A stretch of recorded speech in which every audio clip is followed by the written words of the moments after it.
Hi students, let's learn about anemia.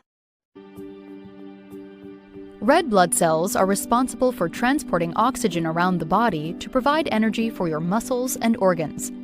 Anemia is a condition that indicates there are not enough red blood cells in your circulation to transport sufficient amounts of oxygen to your body's tissues. Terms used to describe red cell morphology require definition. Two terms are used to describe cells of normal morphology. First is normocytic, which means that the cells are of normal size, and the second one is normochromic, which means that the cells have the normal concentration of hemoglobin and therefore stain normally. Okay, let's move on to the function of red blood cell. Red blood cells, also known as erythrocytes, deliver oxygen to the tissues in your body. Oxygen turns into energy and your tissues release carbon dioxide. Your red blood cells also transport carbon dioxide to your lungs for you to exhale. The factors of regulation of erythropoiesis.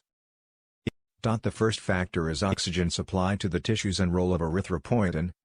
The glycoprotein hormone erythropoietin counteracts tissue hypoxia by increasing the systemic oxygen carrying capacity. It induces augmentation of red blood cell mass by stimulating the formation and differentiation of erythroid precursor cells in the bone marrow.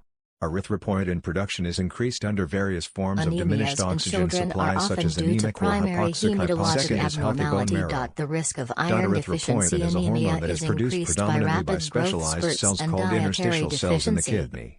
Hemolytic anemia results from decreased red blood cell survival time due to destruction in the spleen or stem cells of the circulation. bone marrow to increase the production of red blood cells. Factor is healthy liver. Erythropoietin is produced in the kidney and liver in response to low oxygen levels.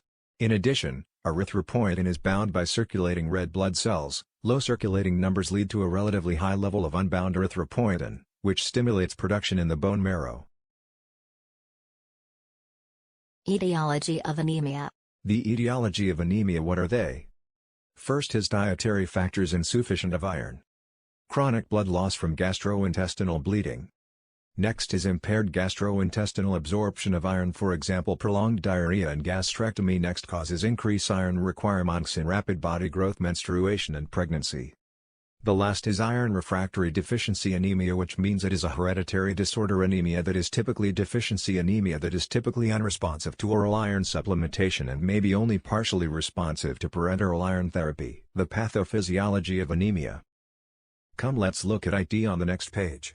Anemias are a group of diseases characterized by a decrease in hemoglobin or red blood cells resulting in decreased oxygen carrying capacity of blood. In anemia of critical illness, the mechanism for RBC replenishment and homeostasis is already by, for example, blood loss or cytokines, which can blunt the erythropoietic response and inhibit the RBC production. Age-related reductions in bone marrow reserve can render the elderly patient more susceptible to anemia that is caused by multiple minor and often unrecognized diseases. Nutritional deficiencies that negatively affect erythropoiesis. Anemias in children are often due to primary hematologic abnormality. The risk of iron deficiency anemia is increased by rapid growth spurts and dietary deficiency. Hemolytic anemia results from decreased red blood cell survival time due to destruction in the spleen or circulation. Okay students. This chart represents how the anemia occurs. Move on to the sign and symptoms. Most common symptoms of anemia include feeling extremely tired, difficulty concentrating and sleeping, restless legs, headaches, dizziness or fainting, paleness, and pica, a craving for non-food items, like chewing ice or even eating. Your doctor is likely to ask you about your medical and family history, perform a physical exam, and run the following tests. Complete blood count. A CBC is used to count the number of blood cells in a sample of your blood. For anemia, your doctor will likely be interested in the levels of the red blood cells contained in your blood, hematocrit, and the hemoglobin in your blood. A test to determine the size and shape of your red blood cells. Some of your red blood cells might also be examined for unusual size, shape and color. Treatment and management. Aplastic anemia. Treatment for aplastic anemia includes blood transfusions, blood and marrow stem cell transplants, and medication. These treatments can prevent or limit complications, relieve symptoms, and improve quality of life.